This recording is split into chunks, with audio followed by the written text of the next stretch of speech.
Good evening. Welcome on this nice warm December evening. Thank you for coming out tonight. I'm Sheffield Hale, and I'm President and CEO of the Atlanta History Center. I want to welcome you to tonight's Author Talk. It's our last Author Talk of 2025, and I can't think of a better duo than Steve Nygren and Jim Durrett to wrap us up for the year.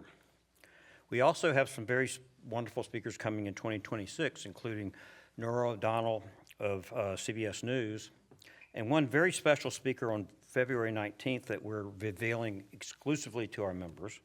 And if you're a member, check your email. If you're not a member, join today, I'll let you know the secret. It rhymes with teacher. Teach them. Anyway, so just check out on that. It's going to be great. And February 19th, you want to be here. But now back to Steve and Jim. Tonight we'll be discussing Steve's book, Starting Your Own Backyard, Transforming Where We Live with Radical Common Sense. I see many of you are holding a copy of the book, but if you aren't, you need to get one tonight. Christmas is coming. Buy multiple copies, and Steve will gladly sign all of them for you, personalizing them to your favorite in-law.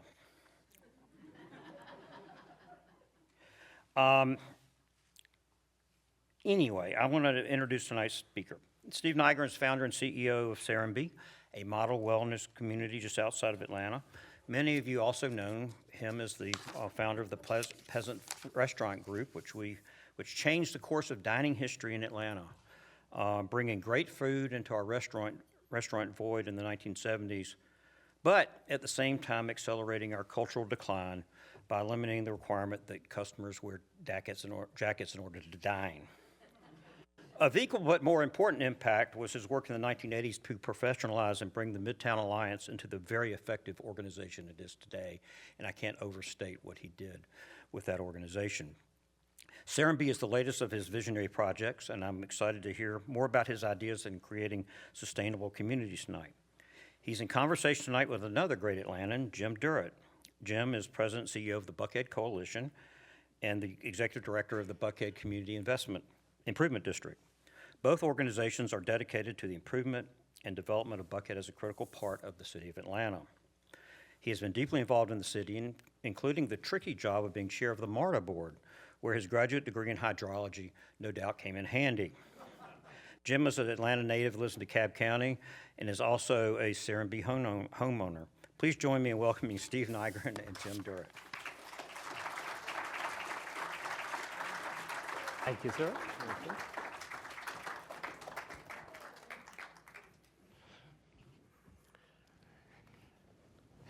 Oh, it's good to be with you, Steve. Thank you, Jim. Good conversation, huh? I think we'll have a great conversation. I think it's important for us to let these folks know that you and I have known each other for 25 years when a mutual friend suggested that we get together when you are dreaming up this idea of Serenbe. And we'll probably get to that later in the conversation, but that's how well I know you. Why don't you, I heard Sheffield say that, you had the peasant restaurant chain group. Why don't you, if you don't mind, tell us your origin story. Where did you grow up, and how did you get from there to Atlanta? Grew up on a generational farm in Colorado. My family, 3 generations, settled Boulder County in the mid-1800s. And of course, as a farm kid, I could hardly wait to get away from the farm. And had dreamed of being an architect, headed to the University of Colorado. A summer job in a resort up in the Rocky Mountains introduced me to the hospitality industry. And then a part-time job in college started with the Stouffer's Food Corporation as a busboy there, and ended up with them for 7 years. And I was part of their hotel management and into the opening team. And we opened a hotel in St. Louis, and then they moved me to Atlanta in 1969. I remember arriving here when 75, 85 was still under construction. I had to come in on 41. I see a lot of heads. There's enough gray hair out here that you remember those days, right? The Hyatt Regency was the tallest building. You saw it when you were coming in. And the Darlington that year had hit 1 million people. Wow. And the champagne bottles popped, you know. But man, Atlanta was just really great. And so we broke ground on that hotel. I remember Maynard Jackson, as vice mayor, came and did the shovel in the ground. And So if he was vice mayor, that probably means Sam Massell was mayor? that is correct. Okay. And so, you know, I was in charge. I was this young kid, really, but I was in charge of the whole opening. I represented the Stouffer's food, and so I was organizing with the PR team and opening all that. And just show you where we were in that period of time, you know, they arranged lunches, the PR team, with various important people. And of course, Sam and Maynard Jackson. Also, Lester Maddox, the former governor. So, wow, I arrived at an interesting time. This Colorado kid had no idea about the Southern history, so I was just this naive entry. And so we proceeded to open the Stouffer's Hotel there on West Peachtree. Remember 590 West, the Dick Drew playing the piano on the top? And so we opened that in October of '72, and that meant that I would soon be going to another city. And I'd fallen in love with Atlanta, and I decided I wasn't going to leave. And so I stepped off the corporate treadmill, and we opened the Pleasant Peasant in that little, it had been Vic's Delicatessen for years, from 1900 when it was built. But the last 5 years after the hippies came in the 60s, and when they left Midtown fairly devastated. But I could afford the rent of $400 a month. And it had been 5 restaurants in 5 years, and they gladly sold me all of the interior for $12,000. And so we started the Pleasant Peasant. Timing is everything. Everything. So you grew that business, and you got to a point where you decided to go down to southern Fulton County and see what was down there. So what led to that? Well, it wasn't quite that simple. So, it was, we were very fortunate that, those early days, everybody remembers when Phipps Plaza was about to go under after 5 years. Atlanta didn't like all those fancy people. And so, they made us a deal I couldn't resist, to open a restaurant in the second floor of a mall that was closed 5 nights a week. Wow, And so the word got out that I was so naive that I didn't need feasibility studies. I would go to the crazy places, And so we were at that transitional place. First liquor license in Roswell, first liquor license in Decatur. So we were at the forefront, Now, at the end of my career, everyone decided I was too wise to need a feasibility study. So we were still in those interesting places. Stanley Marcus, to negotiate our first lease in Washington, D.C. to be next to. So a whole story. So I wasn't looking. I was on the treadmill of success. We had the great house we'd restored in Ansley Park, right up there at the top of the hill on 17th Street. We had the pool. It was like an acre in Ansley. It was, I think, the second largest lot. We were on lots of nice boards and dressing up fancy for all these parties and political things. And then Marie saw on the back of the Georgia Preservation newsletter that there was a historic farm for sale south of the airport.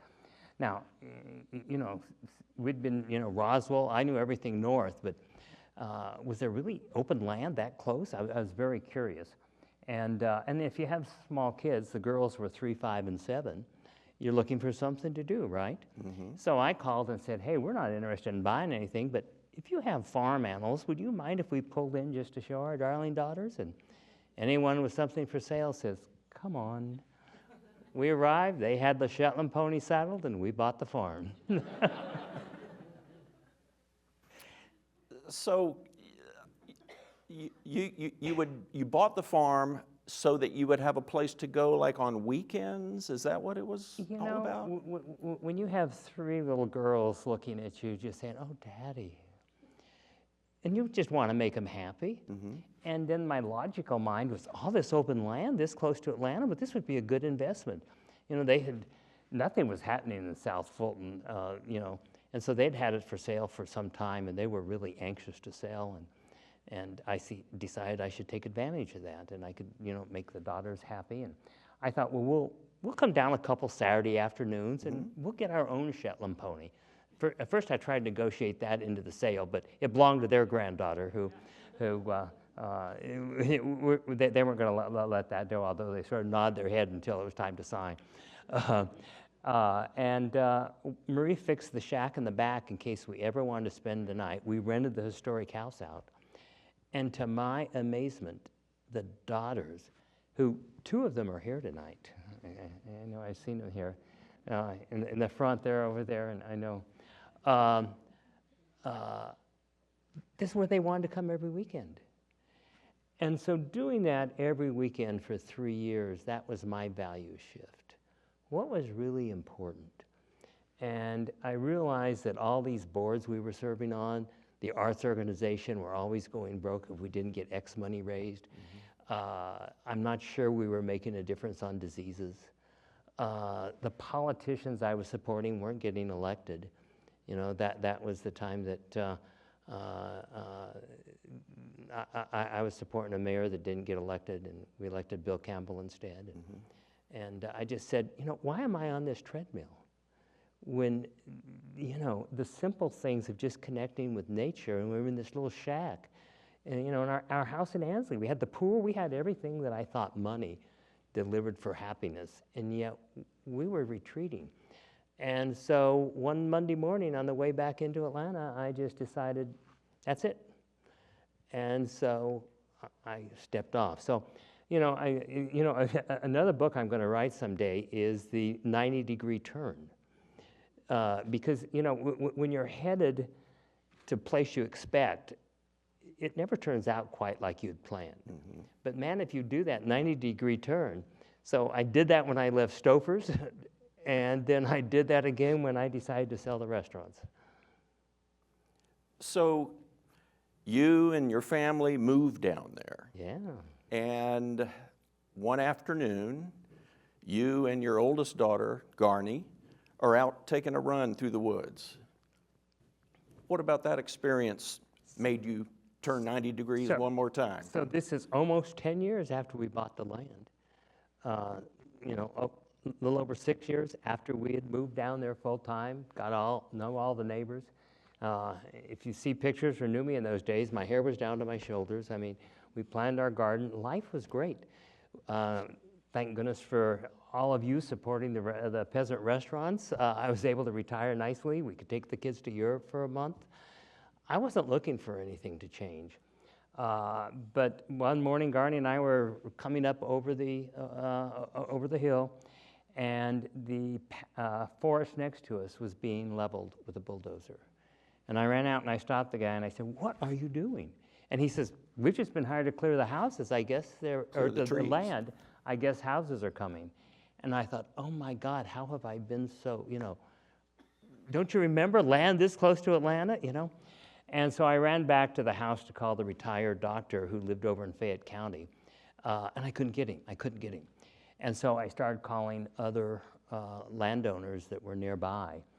And when he returned 3 weeks later from Europe, and I found out he had sold it to someone down the road who wanted to put in a pasture airstrip for his little plane. In my panic, I had an additional 600 acres under contract, a whole story on that. And initially, we had bought 60 acres and then put the original farm back together just because it became available, only that. And then in the panic of 3 weeks, you know, and so here I am with 900 acres. I couldn't keep showing up. And, you know, seeing how fast the land was swallowed between Roswell and here when I used to open the restaurants in 75, I realized, man, once it starts, it's over. When you had the restaurant in Roswell, between Atlanta and Roswell was what? Oh, country. I mean, I drove through 4 miles, you know, of country. 400 had just been completed, and I remember there was so little traffic. There was a dog who always slept right in the middle of the road, loved the sun hitting that asphalt, and you know, it was just, there was hardly anybody coming up. You'd slow down, and you knew the dog was going to be in that same place, you know, and you'd get aside and come back to the spot. So you realize what happened between Atlanta and Roswell can be coming my way. That's right, and the farms that I grew up on as a boy, that my mother, my grandfather, my great-grandfather, that was suburban Denver now. And so I knew all those families then that didn't want to change, and they were just like the people, my new neighbors, that had southern accents, but they were just exactly like the people who had settled this area on the edge of Atlanta back then. And so it just felt, it was like, oh my God, I know only too well what's going to happen. So what do you do about it? Well, you know, when I decided I couldn't keep showing up, at dinner one night, Ray Anderson, many of you know maybe the Ray Anderson of Interface Carpet, had been a friend of ours for years. In fact, his stepson is Quinn, who's here, her godfather. So we'd known Ray through his whole realization that he was going to change that industry. And he had just finished being the White House, the first chair of the White House Council on the Environment. So I said, Ray, you know all the smart people. Who can help me figure out how to save this? And so Ray asked the Rocky Mountain Institute to join him in bringing a group together. And so in September 2000, that is some of our first times that we got together. Right. Jim was representing the Urban Land Institute in one of those 23 people who showed up to talk about some of these issues. And so I thought, man, this is going to, I'm going to have somebody that's going to give me the roadmap on how we do this. And after the 2 days, I said, Ray, these are all experts. And now I'm a little more depressed because a lot of this is they're talking about how dire this is. I mean, we had Stephen Strong, who had put solar in the White House for Jimmy Carter, John Todd, who developed the living machines. I mean, we had some real personalities in this whole environmental movement at the time. Of course, Dennis Creech of South Face. And so Ray, in his wisdom, sent me off to see the Rainies outside Chicago. And of course, I knew Robert Davis, who did Seaside. And I realized in these visits, number one, I came back and said, hey, nobody's really applying. And he said, that's why you have to do it. I mean, Ray gently knew, and all of a sudden I realized he had pushed me through that threshold of passion that I needed to do it. And I looked at the models and I said, wow, these places have actually destroyed the area around them rather than changed it. We need to think about how people will follow regulations rather than volunteerism. And so that's when I stepped back and said we need to look at our neighbors. I first went to our neighbors, the Peaks, who had been there for 7 generations, and said, what's your thoughts? And of course they didn't want things to happen. And so I started looking at, okay, where are we here? And the southern tip of Fulton County, there were 60 square miles that was still zoned agriculture. And so I said, okay, this is where we need to focus. How can we not create a model on how we could do this, but how can we set up protections for this entire 60 square miles? Now, in those retirement years, we took the girls to England a lot. Marie had gotten to know through conferences this woman who really became her adopted grandmother. And so we would go to this little village southwest of London, between London and Bath, called Selborne. And so I learned about English land law and the public footpaths. And, Great Britain had to put good land laws in after World War II because the island was only so big and they couldn't afford this urban sprawl that they saw coming. So I said, why can't we do this in America? In your book, you say that you went around looking at different sort of novel developments, and you came to realize that what really mattered was towns and not developments. And so I think it's important for everyone here to understand that in Serenbe, everything doesn't look the same down there. What you've done is you've created, it's not really a town. You're in the city of Chattahoochee Hills, but it is a big community of neighborhoods That's right. that fit together, but it's not all the same vernacular. So tell us a little bit about that as your model. Well, when there was the I'm going to be a developer, I had enough of a naive mind, so I went out to, check places I loved. And I found when I went to some of the developments, Seaside and what have you, I came back with very few pictures. And there was a similarity, a lot of times the design and review board in developments are very thick, but what they allow is very narrow. And great places had a variety of architecture because over a century, things happen, and there wasn't that idea of regulations. And just living, I had the house in Midtown there at 6th and Myrtle, and the front porches, walking to my mother-in-law's restaurant, Mary Mac's, people on the front porches you would wave. That informed me, and then we moved to Ansley Park. And I remember when the Hulses tore down a historic house and built a contemporary house, and everyone was But they put that house basically on the same foundation, and it was basically the same size house that they had torn down. And I said, it worked. And then I saw places where maybe even the architecture was clever, but it was bigger and closer to the street, and it didn't work. And so I realized, hey, it's a variety of architecture that gives texture and interest, and it's where that house sits and the size of the house that really informs whether it has a continuity. And so we think about the tapestry of a street rather than the design of individual houses. I will often describe Serenbe as a place for urbanists who love nature. Why don't you talk about the importance of the integration of new urbanist development, the Congress for the New Urbanism, along with access to nature? Well, absolutely. Everyone sort of tried to associate who we were, tried to figure out who we were. Yeah. Of course, when we started this whole effort, we were able to change the zoning, which got all kinds of attention. We were able to do a lot. But then when it came time for me to really break ground, and I found out since how hard some of the professionals laughed at me. I was this naive dreamer that was going to do some dreamy thing in the middle of the woods in South Fulton County. Made no sense. And, because I was passionate now. I had to do it. I mean, I realized what was happening. I knew I could. And so I stopped going to meetings, and we just put our head down. And the market was ready. I mean, the first 20 lots we released once I realized I had the money together, and thank goodness, because I believed in Midtown in the 70s and bought that land.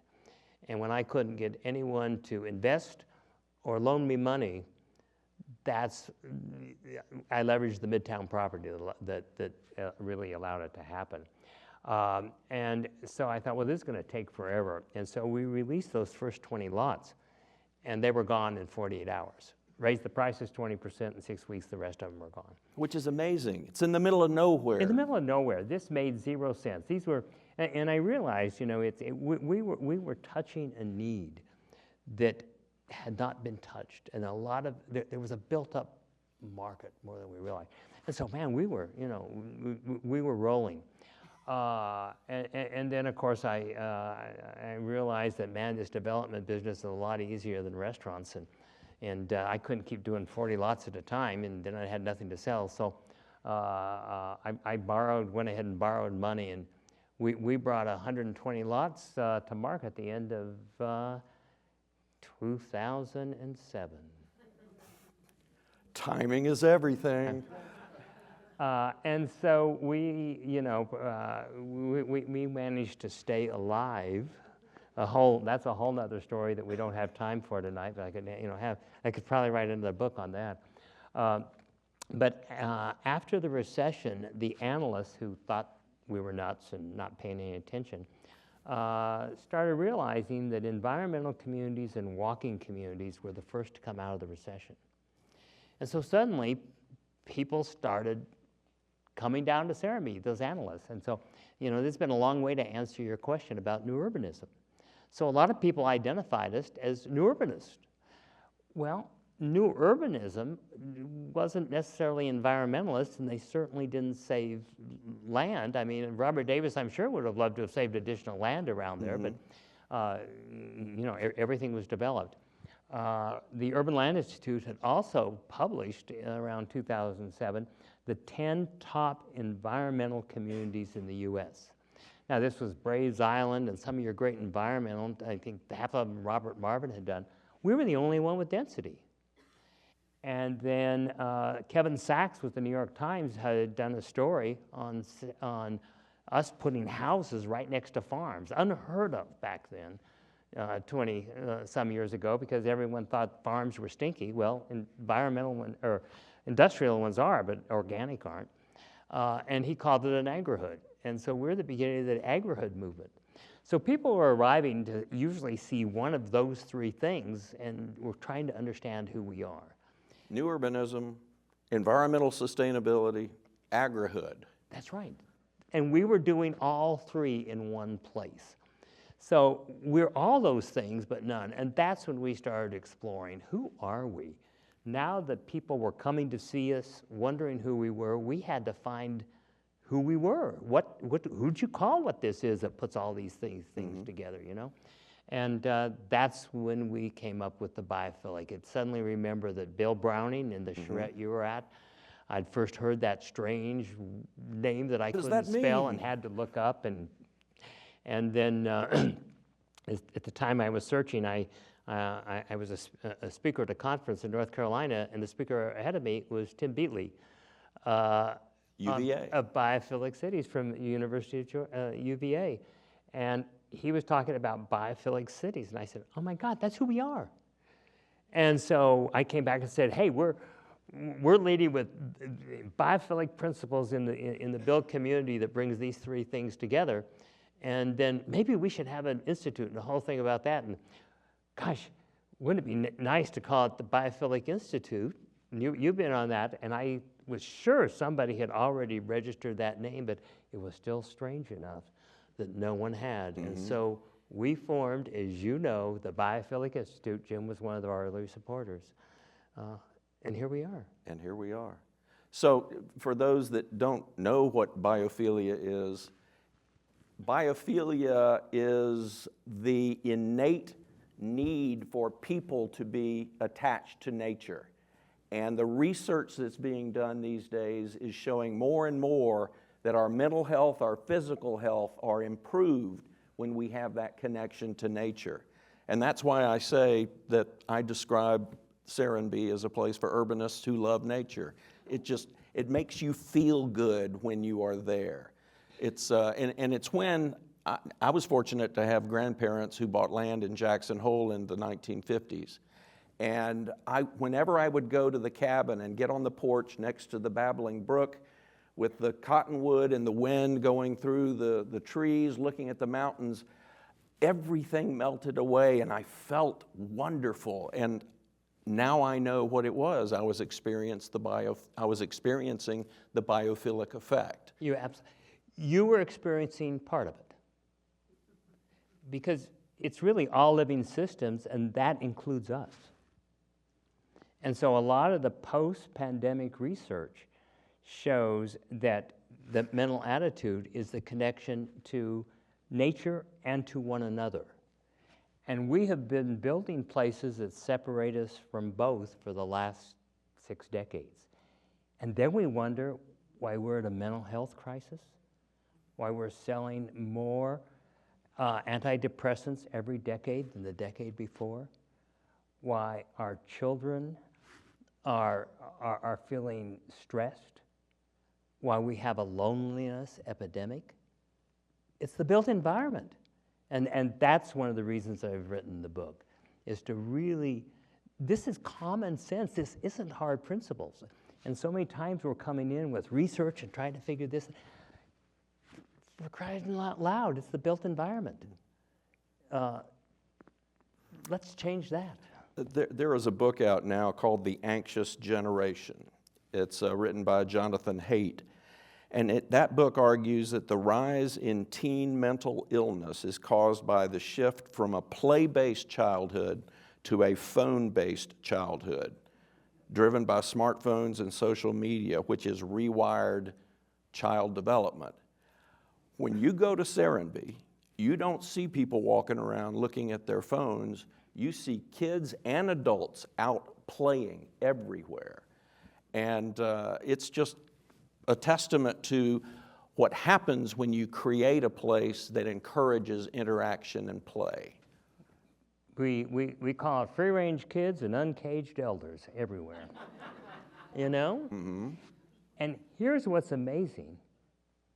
People notice that it's so unusual. Yet think back 60, 70 years ago, that's where it was everywhere. And so that's a real problem. And you know, Jonathan Haidt's book,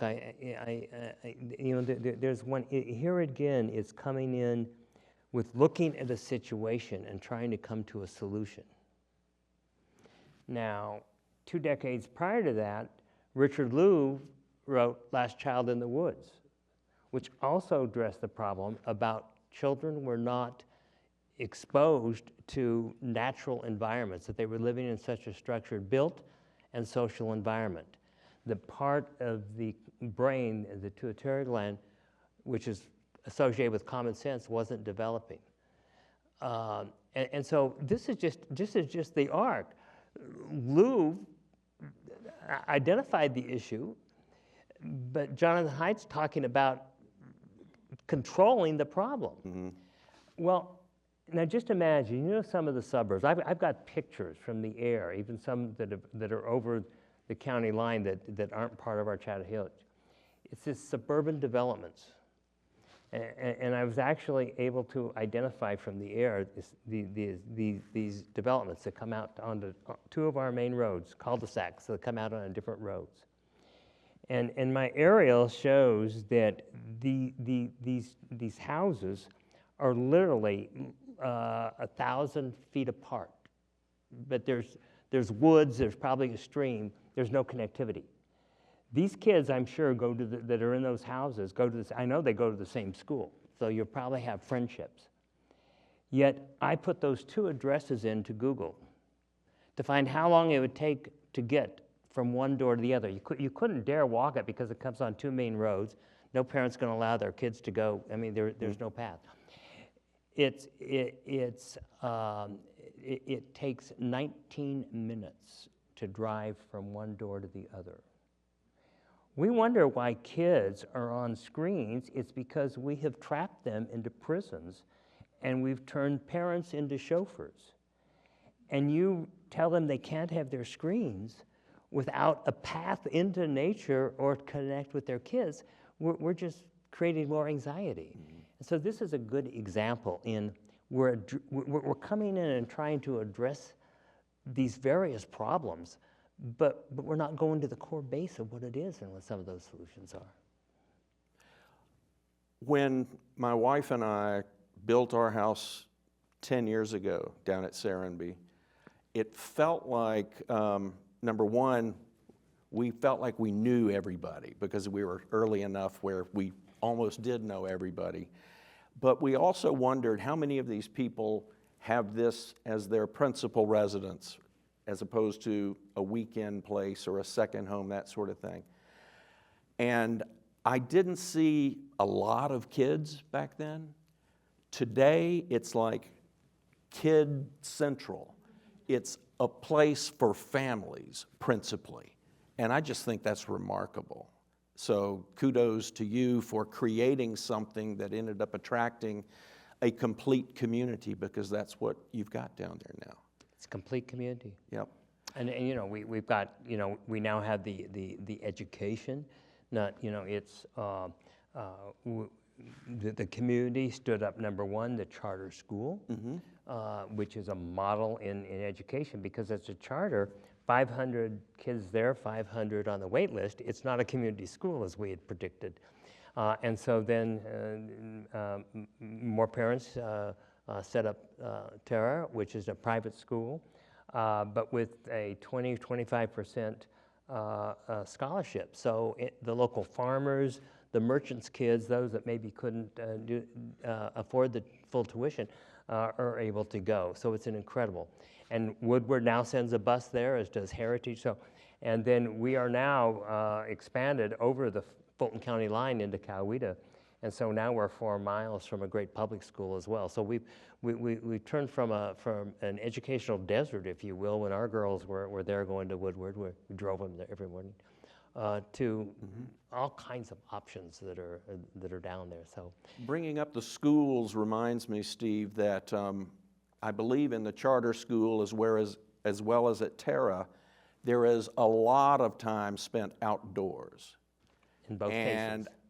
I remember that folks were saying the kids that go to these schools don't ever call in sick. They are there all the time.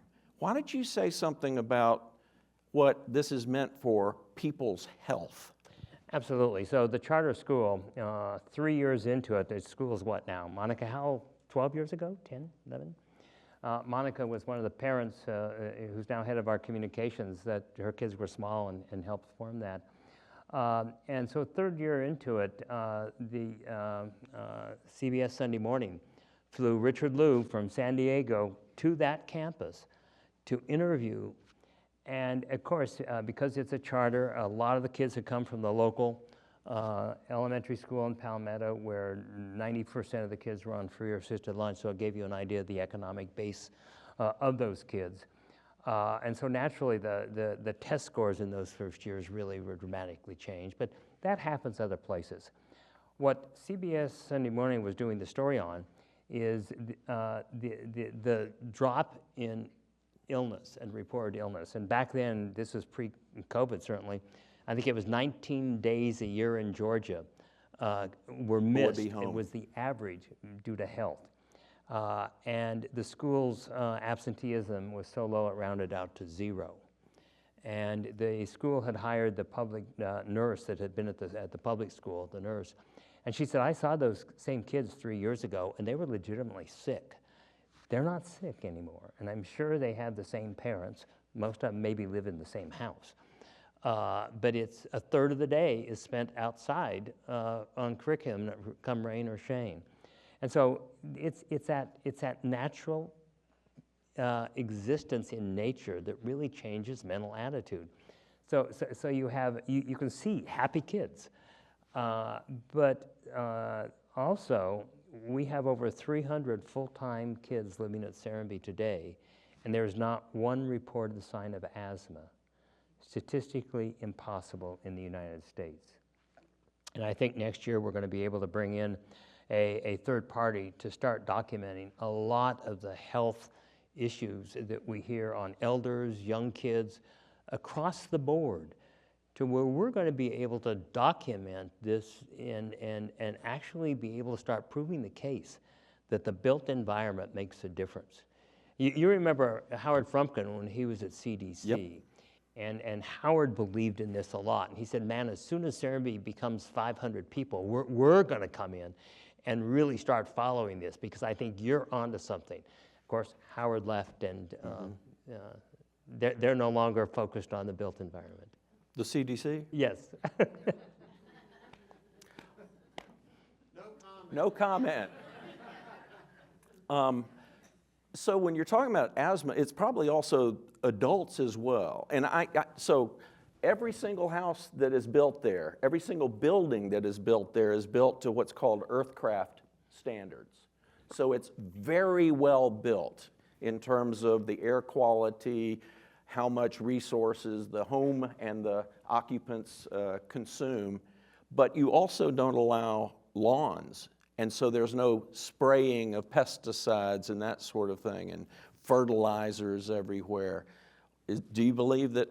What do you think is leading to this? Well, I think that's a huge the sum point. total? You know, it's as I talk about the unintended consequences that have happened since the time President Eisenhower developed the interstate highway to move military forces. It's never been used for that, but it's informed how we've built. There was, a regulation to all this disturbed land had to be covered by the time it got a certificate of occupancy. And the builders found out the cheapest way was to roll out sod. And suddenly we have become addicted to the idea that lawns are some sort of status symbol. And they take a third of our potable water, and we have to poison them to kill the weeds and to keep them green. And we're poisoning where we are living and where our kids, and we're not stopping to ask what was going on. And we wonder why we have cancer and asthma and depression. Well, when you live in a chemical dump, what do you expect? Mm-hmm.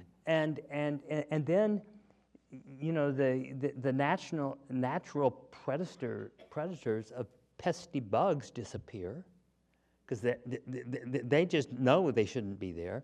So then we have to spray more to kill the mosquitoes and things that are left. How many times did you get bitten by mosquitoes at Serenbe? Actually, not very often.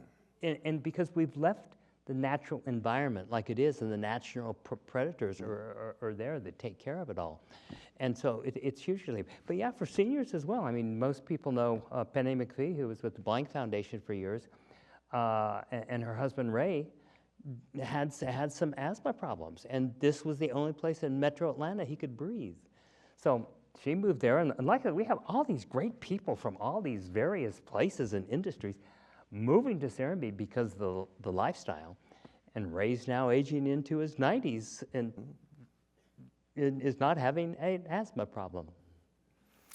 I like how your book is organized, and I also like that you put QR codes in it so that if you found something of particular interest, you could scan the QR code and learn more about it, dive deeper. So I want to thank you for the way you organized the book, and you will get to experience that, I hope. In the book, you say, if you want to change the world, start by tending to your own backyard, and that's where the title came from. I'm struck by how similar that is to what Ray Anderson used to say, brighten the corner where you are. And I wonder if that sort of subliminally... Maybe I had not really thought, no one had pointed that out, but yeah, I mean, same. I mean, Ray and I spent a lot of time together and a lot of things talked about. He talked about, that a lot of his work was the future generations, the unborn child that he doesn't know. And so, I certainly do that, now with 7 grandchildren. All those little girls return to Serenbe with their northern husbands. Some of them are here.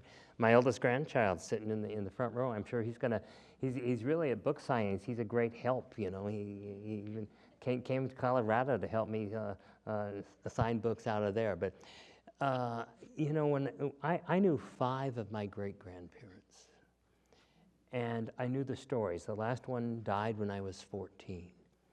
And I understand the sacrifices, the decisions they made that has provided me to be here in my life.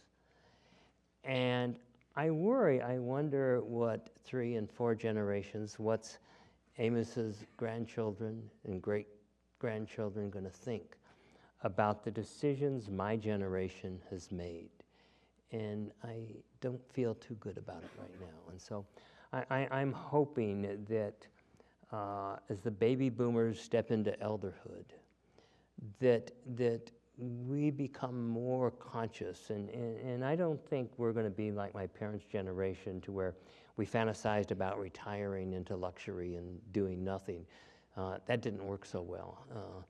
And so I think it's obvious we're going to stay more engaged. And we're the only generation that's sort of lived the extremes. In the 60s, we were going to solve all the problems with drugs, rock and roll, and sex. And this became the same generation of people who became the greed generation of the 90s. In some cases, the same exact people. And so now I hope that having lived at the extremes of that pendulum, that we can come back to center and join the 30 and youngers.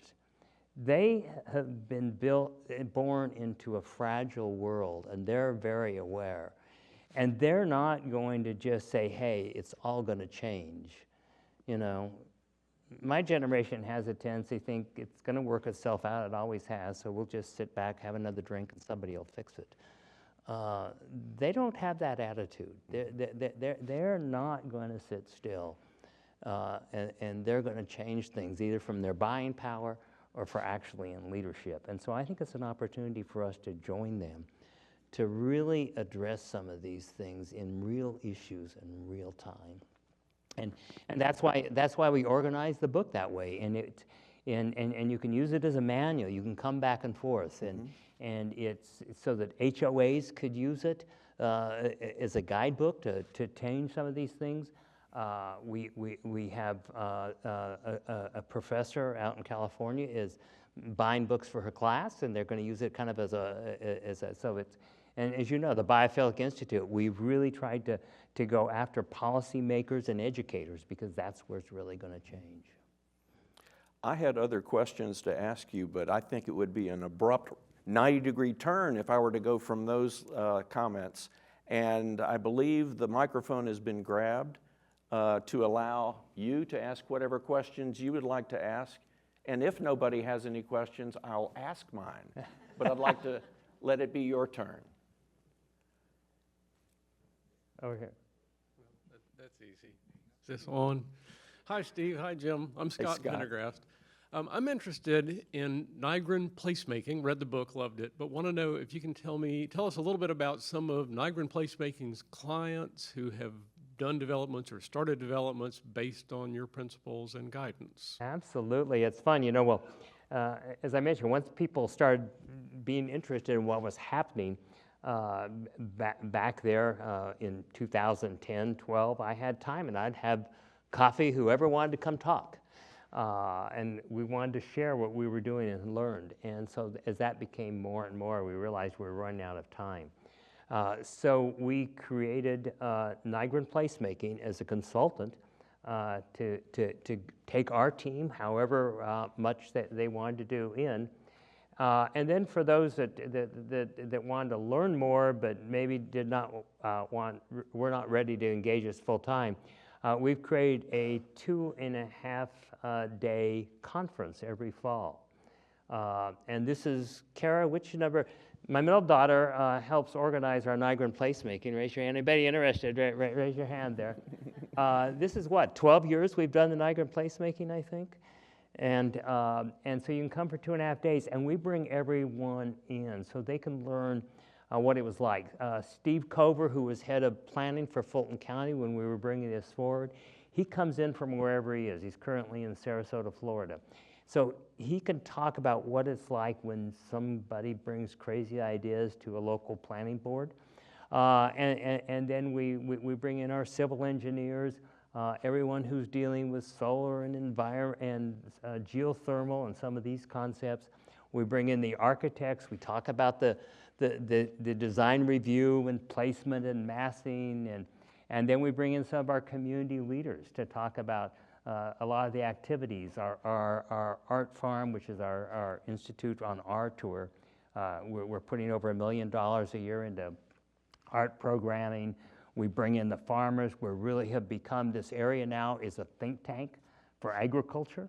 And so it's all these things. And so everyone comes there so everyone can learn.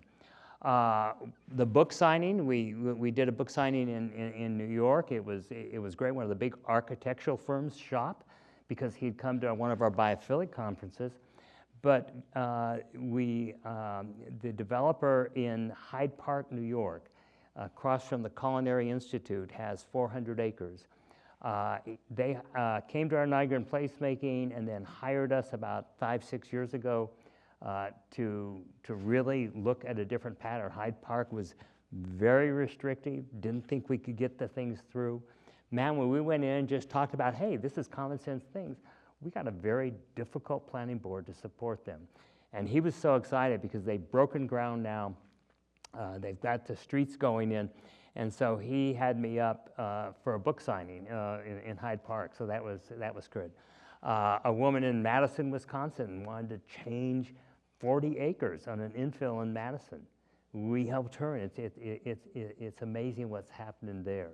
The Duke and Duchess of Fife in Scotland, the heirs to Johnson and Johnson trying to save the village where they fell in love in Costa Rica, Australia, a group in Iowa, Ames, Iowa. They're actually selling the houses now. We help them. So it's kind of different sizes all over the world, literally, which is kind of amazing. And everything about Serenbe, everything we've done is common sense. So it's amazing how rare common sense is. Uncommon common sense. Yeah, amazing, huh? One Thanks for one asking. thing you should also know, you've got 3 square miles of Serenbe. It's in the middle of, or on the edge of 60 square miles of Chattahoochee Hills, and you have worked with the community in Chattahoochee Hills to develop a land plan for the entire city of Chattahoochee Hills. So it's not just Serenbe, it's everything that you have touched. Well, that's what, we touched on. I know you were going to ask the question, but, the changing 60 square miles I felt was important so we didn't destroy it. And now, as popular as Serenbe has become, if we had not done that, we would have traditional development, strip malls or whatever, across the road from us, and it still feels very country. Our zoning, modeling after the countryside of England, we save 70%. So we don't worry. I know there's maybe some folks here from preservation groups, and while they all championed me on, they were while putting their resources in front of the bulldozers up north, where the threat was immediate. So we brought a diverse group of people together, some land speculators, inherited landowners that thought bring on the bulldozers, that's when payday comes, versus those that wanted to save it and those like us. And so through the zoning and through that public process, we decided we could save 70% of the land, but move all the density to the 30%.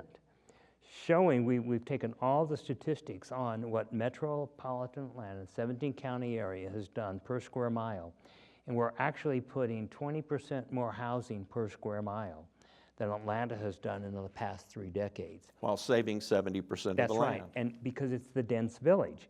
It's very much like the towns were done 100 years ago. If you look at Roswell, Midtown Atlanta, that's it was close together.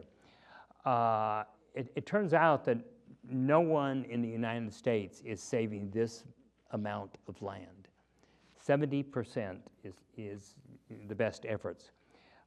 We in this area, we will permanently save 28,000 acres, and it's costing us not 1 penny. It's through zoning regulation. The only thing close to it that I found with a very similarity is Lexington, Kentucky. We've helped some folks. We just did a big thing up in Lexington saving a horse farm and brought the whole community in. So I know a lot about that and have met the people.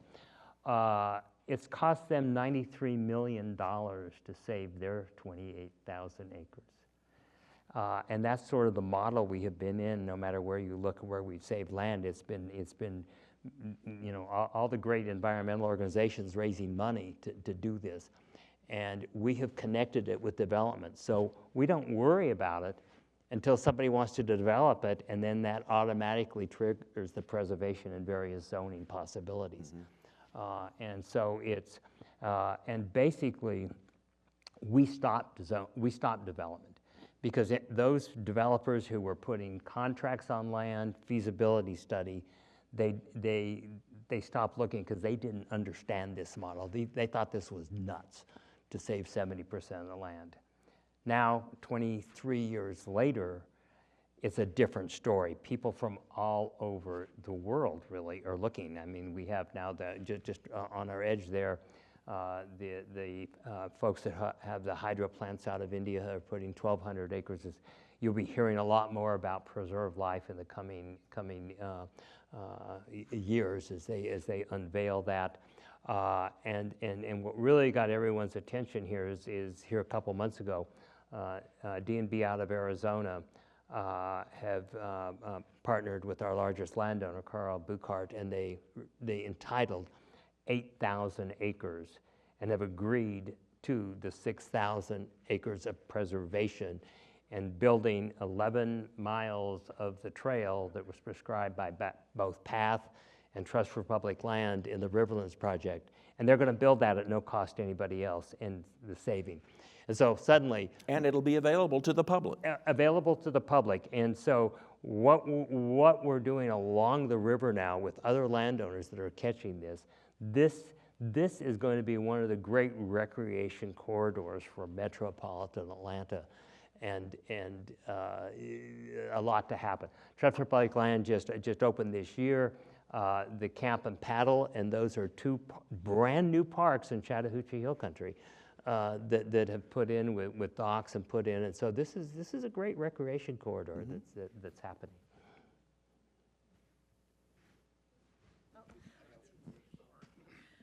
I see two others. Hey, my name is Costin Dickinson. I'm an architect here in Atlanta, and I've been following your work for a long time, and I concentrated in regenerative design.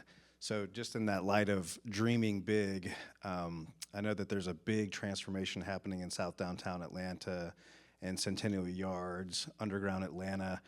Has the Nygren placemaking been able to work with them? I mean, there's 6 acres of surface parking lot. There's so much untapped potential to actually, take Atlanta and try to make it as regenerative as possible. Have you guys been able to get in contact with the city planning office or anything like that? No, tell them to call me. Okay, we'll do. No, I'm on the Central Atlanta Progress Board as well, so if we can make that happen, I'd love We'd that. be happy to. It's all this parking. It's I was both. This is a few years ago now at both TED and the Urban Land Institute, and I remember at the Urban Land Institute there were about 4,000 developers out there, and one of the speakers said, okay, they were talking about the automobile and all the parking that we're both under regulation and not. I mean, this is one of the great things about Midtown. We took away the regulations for parking because we realized this was, we need to look at that. But they asked the developers to raise their hand. How many people put golf courses in the 70s, 80s, and 90s, and how many are imagining them today? Because we did that's the whole story of why we had so many golf courses. Well, the same thing is going to happen with all these parking decks, because if you think we're all going to be driving these silly 1,000 machines to get one person from one place to another, it isn't going to happen. Today, we have 3 paved parking spaces for every car, and 90% of our cars sit idle 90% of the time. There is every analyst that looks at this system, it doesn't work. And once autonomous cars are more are easy, DOT's going to change this by what they're going to charge. And I guarantee you, 20 years from now, owning your own drivable car is going to be same as owning your own horse today. Only a few are going to be able to do it. And my generation, so many of them are tagged. We think we're losing independence if we give up our cars. Yet the under 30-year-olds, they've figured out, my goodness, I can have my own chauffeur by the hour.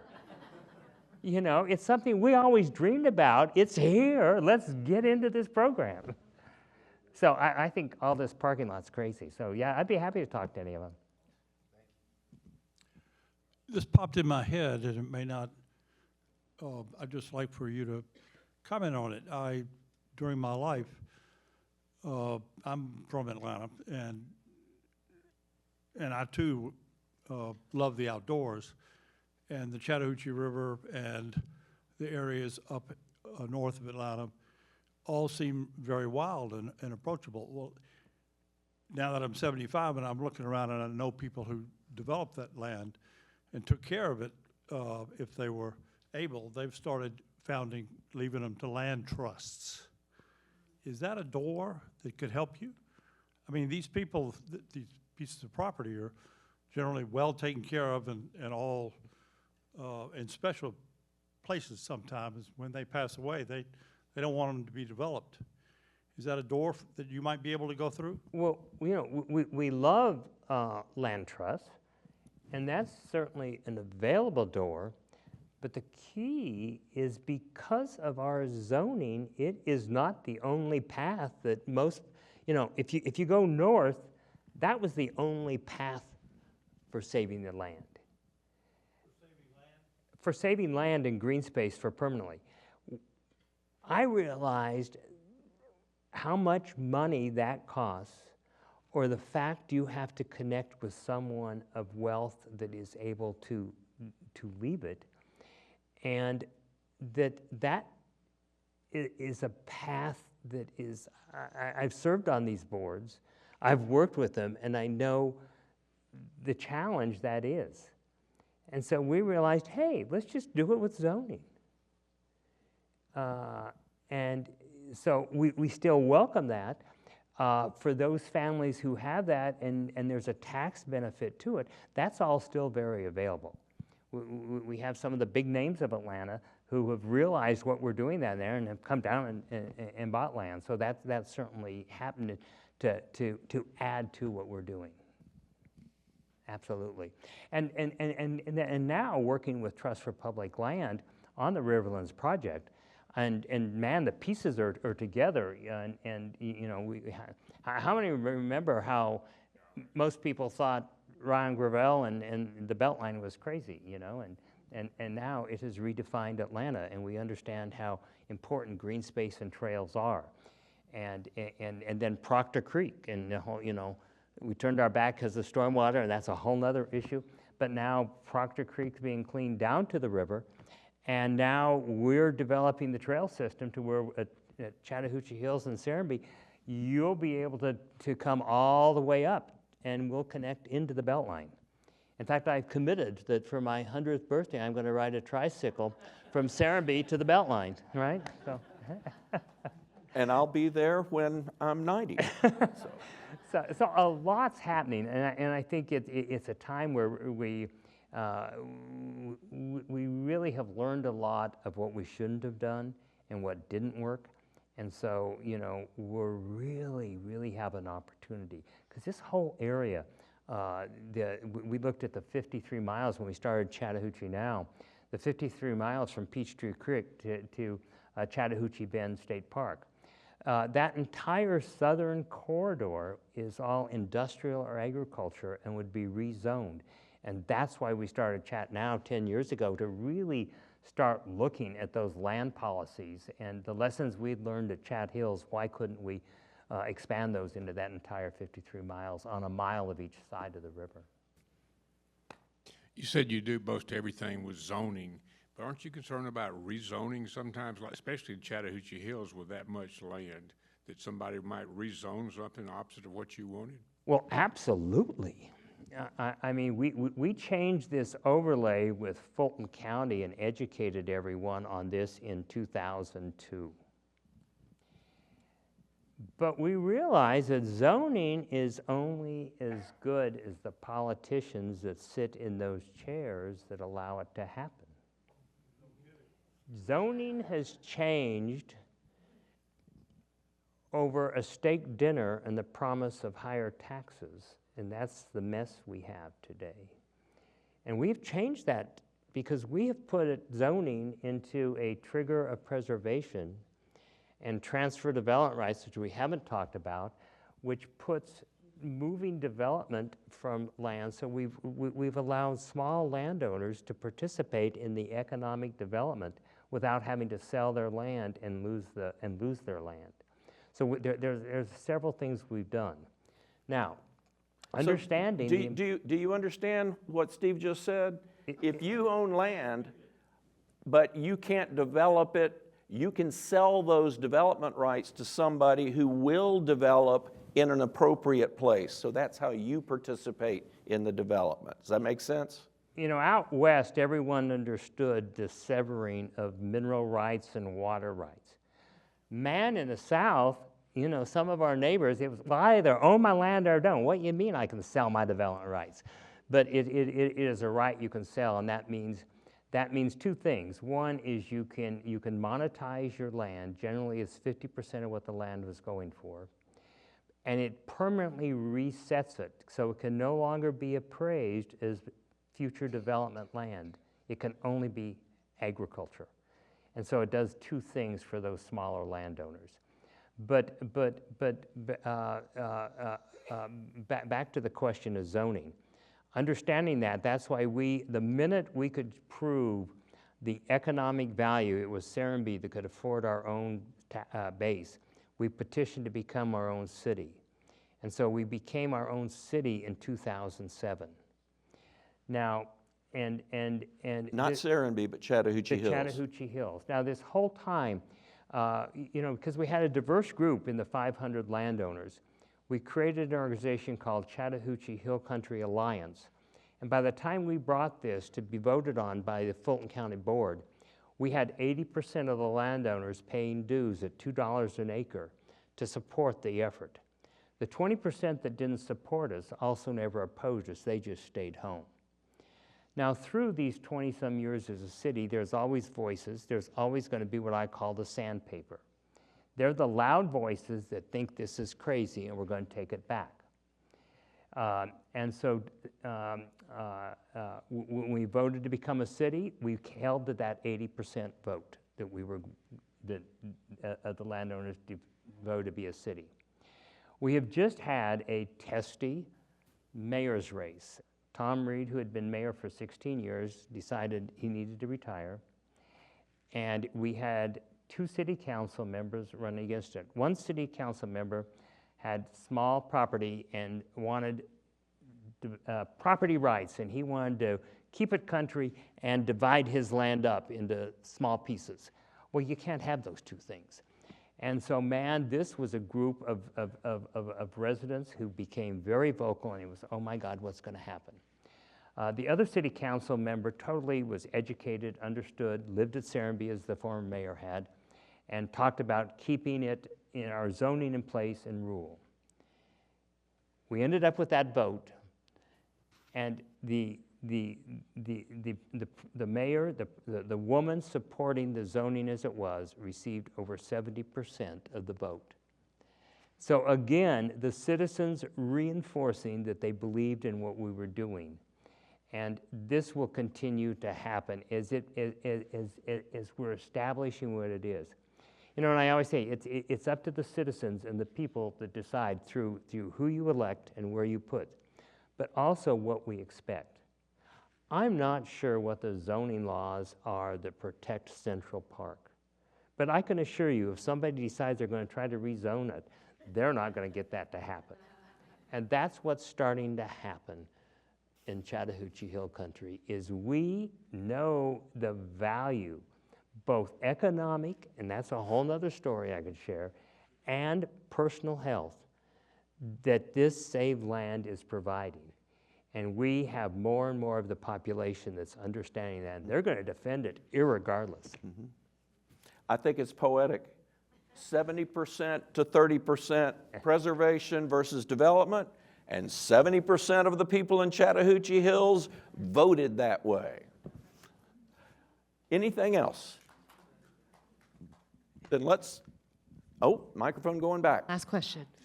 And I think you probably just said it, you just kind of summarized it, that we have to be proactive to get the things we want. With the emergence of all these data centers, and they're just like encroaching on communities like a snake slithering on its belly, and they just pop up.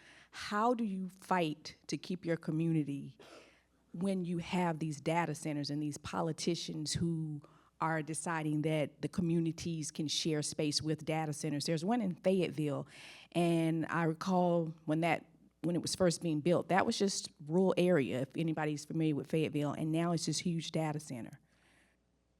So what do we do to make sure that our communities are, I know we have to figure out a way to live with development and growth, but how do we fight for our communities when it seems like your voices are just falling on deaf ears? Well, you begin talking to your neighbors. And you start stepping into uncomfortable places. You start running for local offices. You start organizing neighborhoods.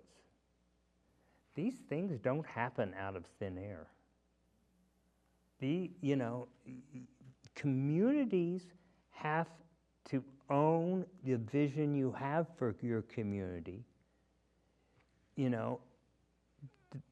Developers, they can't read your minds.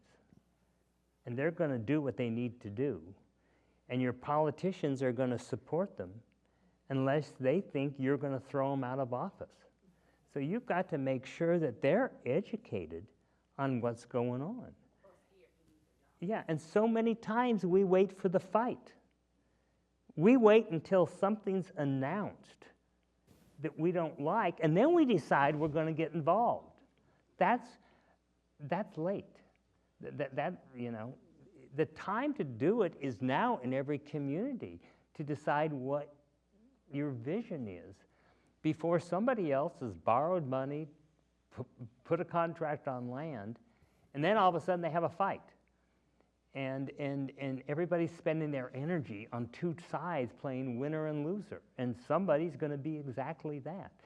So my advice is if you've lost that one, worry about all the land that hasn't been planned yet, and that's by getting involved, serving on a planning board, organizing your community, become active in what's happening. We have developed into a fairly passive society until something happens we don't like. And we should be more active on a regular scale. And that's what we did down there, and that's how we've been able to do this. So we didn't have a fight. We were able to educate everybody about what we wanted, and now everyone understands the rules. Why that was a green space, we did that.